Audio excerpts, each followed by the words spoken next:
अर्जुन साहब सुन पा रहे हैं आप?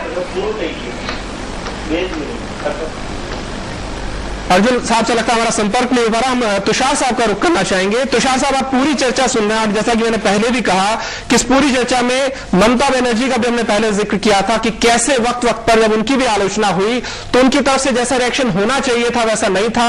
वो अनसुना भी कर सकती थी अपनी आलोचना को या उस पर कुछ और तरीके से रिएक्ट कर सकती थी, लेकिन हर बार जो उनका रिएक्शन था वो काफी आक्रामक था। बंगाल की अगर राजनीति की बात करें, आपको क्या लगता है कि क्या आलोचना को लेकर वहां पर शुरू से ऐसे तेवर रहे हैं? Please repeat the question, last question once more. Tushar साहब, यहां ममता बनर्जी ने जिस तरह से रिएक्ट किया अपनी आलोचनाओं को लेकर, मैं उस पर आपसे सवाल पूछ रहा हूं कि क्या बंगाल में राजनेता शुरू से अपनी आलोचनाओं को लेकर ऐसे रिएक्ट करते रहे? आपको लगता है कि हाँ ये वैरी करता है कौन नेता कब किस पद पर था? देर आर इन बंगाल में दो स्ट्रॉन्ग पार्टी है, एक तृणमूल और एक Trinamool Congress and CPM, and there are lot of oppositions between these two parties, all the parties, and therefore whatever party speak something the other party will always come out with some opposite remark.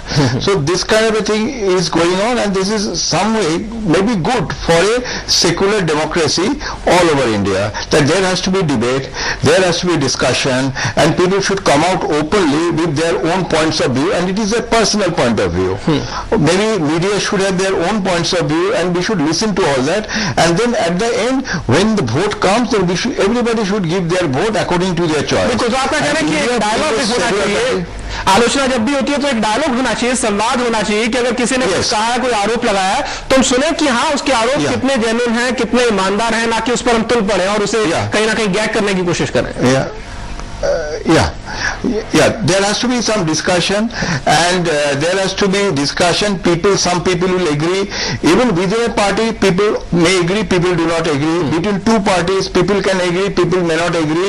This is happening because this is part of democracy and it's part of Indian culture also, that we live inclusively all together. And therefore, it is kind of a debate is good, and there has to be also listening to others' point of view. That is also very important. We have to be also active listener about what other people are saying. Then we must make our own judgment in the whole process. And India being a country of 120 crores, this kind of democracy can only make the country stronger. बिल्कुल बिल्कुल तुषार साहब, तो आपका कहना है particular point that everybody has to follow a certain way may not be practical for a large diversified country like India. बिल्कुल बिल्कुल। अर्जुन मोरवाडिया साहब, आपके पास आना चाहूंगा। जैसा कि श्रीकांत साहब लगातार कह रहे हैं कि कांग्रेस के साथ बीजेपी की तुलना करना भी बीजेपी का अपमान है। बहुत सारे एग्जाम्पल कांग्रेस की तरफ से निकल कर आते हैं। बड़ी वसीम त्रिवेदी ने कार्टून बनाया, उनकी गिरफ्तारी हो। कपिल सिब्बल ने लगातार धमकियां दी सोशल मीडिया को लेकर। चिदम्बरम साहब के बेटे को लेकर किसी ने ट्वीट किया था, उसकी गिरफ्तारी हो गई। और उसके बाद भी हमने देखा कि दिग्विजय सिंह ने भी बहुत सारी सोशल साइट के खिलाफ केस कर दिया था जो उनको लेकर टिप्पणियां कर रही थी। तो कांग्रेस का तो एक लंबा चौड़ा ट्रैक रिकॉर्ड रहा है कि अपने जो आलोचक है उन्हें कैसे दबाया जाए, ठिकाने लगाया जाए। देखो, पार्टी में इंडिविजुअल राय भी कहीं कहीं होती है, लेकिन जब एक स्पोक्सपर्सन बोले और वो भी कहे कि भाई ये हमारी सरकार आएगी तो हम ये करेंगे, ये बात, और कोई इंडिविजुअल राय छोटी मोटी बात कर दे वो अलग बात है।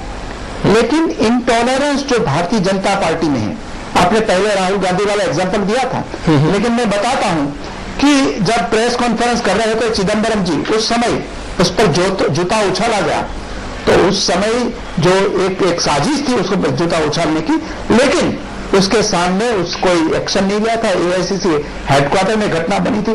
ऐसे ही प्राइम मिनिस्टर के सामने नरेंद्र मोदी ने एक लड़के को भेज के भारतीय जनता पार्टी का था, लेकिन उसके सामने भी ये ऐसा नहीं किया। लेकिन बाबा रामदेव के समर्थक जो रास्ता हो रहे थे कि जिस तरीके से बाबा रामदेव के समर्थक जो हो रहे थे और पुलिस ने जो डर दिलाए थे वो क्या था, सिटीजन, उनके सामने जो हो रहा है वो उसकी तुलना नहीं की जाए। अर्जुन साहब, बाबा रामदेव के समर्थक जो रात को सो रहे थे, किसी तरह से वो आंदोलित नहीं थे, कोई हिंसा नहीं कर रहे थे, उन पर दिल्ली पुलिस ने रात के अंधेरे में जो डंडे चलाए थे वो किसके कहने पर किया था?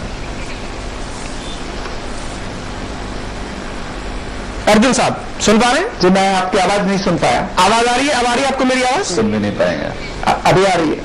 अर्जुन साहब, आपने कहा कि हम संयम बरतते रहे हैं। मेरा सवाल यह था कि बाबा रामदेव के समर्थक जो रात के अंधेरे में उस वक्त वहां पर सो रहे थे, कुछ कर नहीं रहे थे, कोई हिंसा नहीं कर रहे थे, दिल्ली पुलिस ने उन पर डंडे बरसाए, वो किसके कहने पर किया था? देखिए, ये कानूनी बात थी और ये दिल्ली पुलिस की बात थी और दिल्ली पुलिस ने बार बार चेतावनी देने के बाद भी और उस समय जिस तरीके से एक प्लानिंग किया गया था सारे देश में से लोगों में लाकर यहां अंधाधुंधी फैलाने की, उस समय ये पुलिस कार्रवाई थी, ये कोई पॉलिटिकल स्टेटमेंट नहीं था या कोई एक्शन ऐसा नहीं था।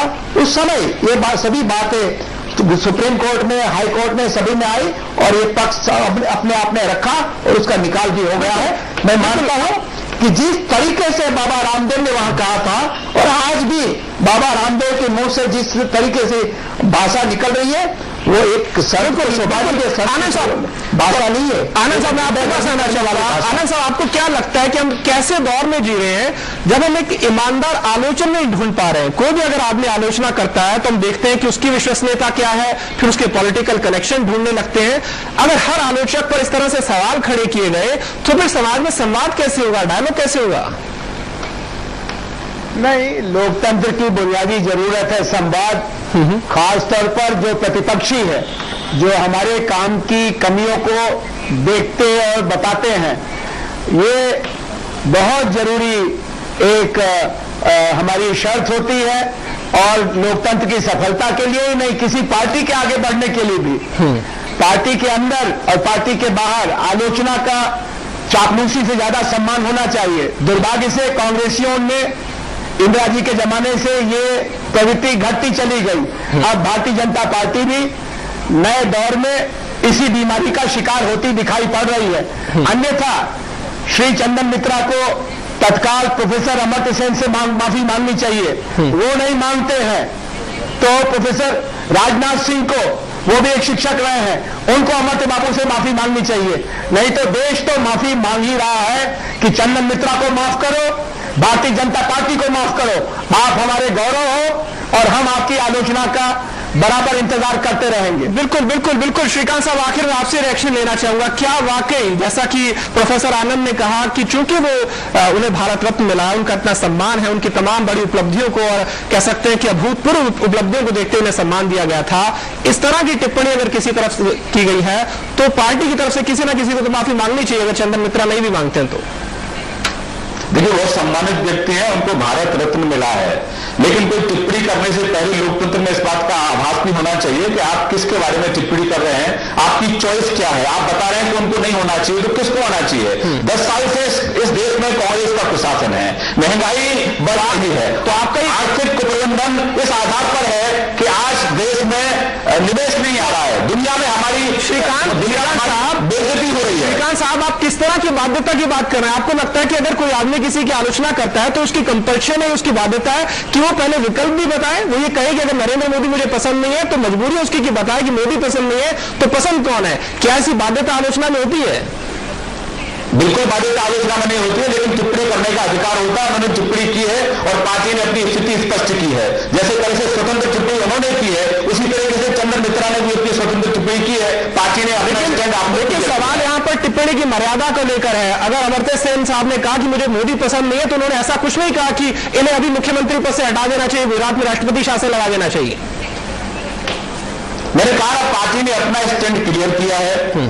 चंदन मित्रा जी का अपना व्यक्तिगत ओपिनियन है, जैसे उन्होंने अपना व्यक्तिगत ओपिनियन दिया उसी तरीके से चंदन जी ने अपना व्यक्तिगत ओपिनियन दिया है। पार्टी ने अपनी स्थिति बहुत अच्छे से स्पष्ट की है, इससे ज्यादा मुझे और कुछ नहीं। बिल्कुल श्रीकांत साहब, आपका कहना है कि चंदन मित्रा साहब का व्यक्तिगत मत, और जैसा कि मैं लगातार आपसे पूछ रहा हूं कि अगर तमाम पार्टी प्रवक्ता अपने व्यक्तिगत मत हर मामले पर देने लगे तो देखिए, स्वागत है आपका। हम बात कर रहे हैं कि क्या राजनीतिक पार्टियों में अपनी आलोचना सहने की क्षमता नहीं रही। आपको बता दें कि ये पूरी चर्चा का जो आज का जो आधार है वो चंदन मित्रा की ट्वीट है, जिसमें उन्होंने कहा था कि अगर एनडीए सत्ता में आई तो अमर्त्य सेन से भारत रत्न वापस ले लेना चाहिए।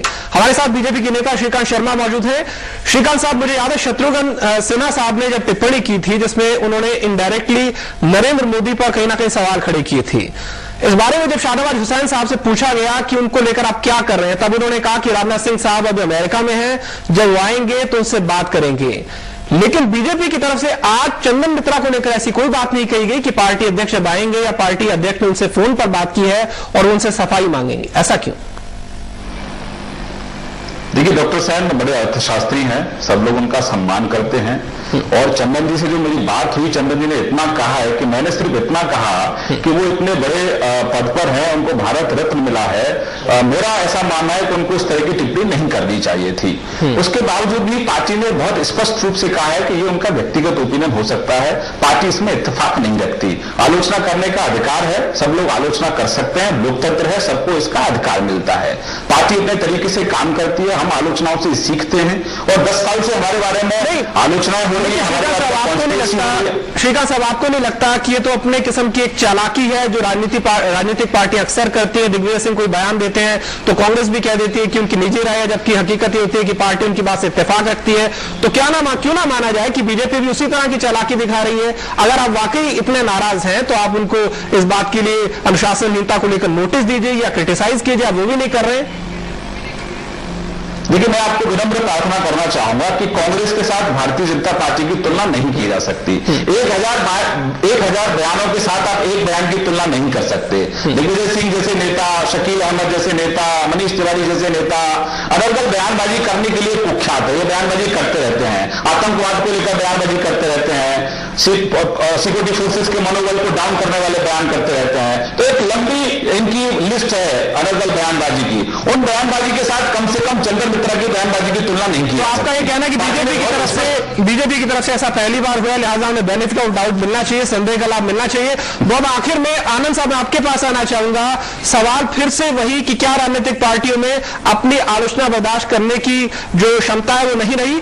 राजनीतिक दूसरी विपक्षी पार्टियों की आलोचना को हम ईमानदार मानते नहीं है, आम आदमी को कुछ बोलने नहीं देते हैं, तो फिर ऐसे में ईमानदार जो ओपिनियन है वो कहां से निकल कर आएगा? नहीं, ये संकट बहुत गंभीर है, इसीलिए चुनाव के मौके पर चापलूसों से घिरे हुए ये बड़े नेता जब मुंह की खाते हैं तब उनको 5 बरस के लिए अपनी गलतियों पर पछतावा करने के अलावा कुछ बचता नहीं है। असल में तो जो छोटी पार्टियां हैं या क्षेत्रीय पार्टियां हैं वो बड़ी पार्टियों से ज्यादा असहिष्णु हो गई हैं। इसीलिए तमिलनाडु में या उत्तर प्रदेश में आप किसी भी तरह से आलोचना करके निकल नहीं सकते। बंगाल में वामपंथी मोर्चे की आलोचना करना बड़ा मुश्किल था, लेकिन अब ये भारतीय जनता पार्टी को भी ये बीमारी लग रही है और वे अहमद हुसैन जैसे विश्वमान्य निष्पक्ष विद्वान के बारे में ऐसे बोल रहे हैं, ये इनके लिए खतरे की घंटी है। बिल्कुल बिल्कुल। तो शाह साहब, आखिर में आपसे रिएक्शन लेना चाहूंगा, कितना खतरनाक मानते हैं समाज के लिए इस तरह की प्रवृत्ति को, इस तरह के ट्रेंड को जहां पर आलोचना बर्दाश्त नहीं की जाती?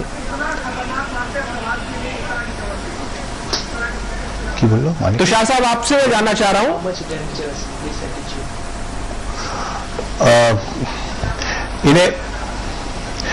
in any secular democracy, giving opinion is important. At the same time, listening to somebody else's opinion is very important, and there has to be, as I told you earlier, there has to be a dialogue and there has to be some tolerance also. Therefore, it is very important that people should be respecting each other's opinion and then come to a conclusion. In that case only, and that is the only way through secular democracy India can prosper, because India is a very large country, highly diverse country, and there is a lot of diversity in its composition, with language, with religion, and with a lot of other areas. There are people of different कि सभी की बातें सुनी जानी चाहिए, जिस तरह के हम माहौल में रहते हैं, जिस तरह से कह सकते हैं कि बहुआयामी हमारी जो संस्कृति है, सभ्यता है, और अपने आलोचकों की नीयत पर भी हमें शक नहीं करना चाहिए। और अगर इस तरह की ढिठाई राजनीतिक पार्टियों की तरफ से दिखाई जाएगी जहां पर हर किसी आदमी की विश्वसनीयता पर सवाल खड़े होंगे, तो आखिर में समाज का इससे भला नहीं होने वाला। बहुत बहुत शुक्रिया आप तमाम लोगों का इस पूरी बातचीत में शामिल होने के लिए।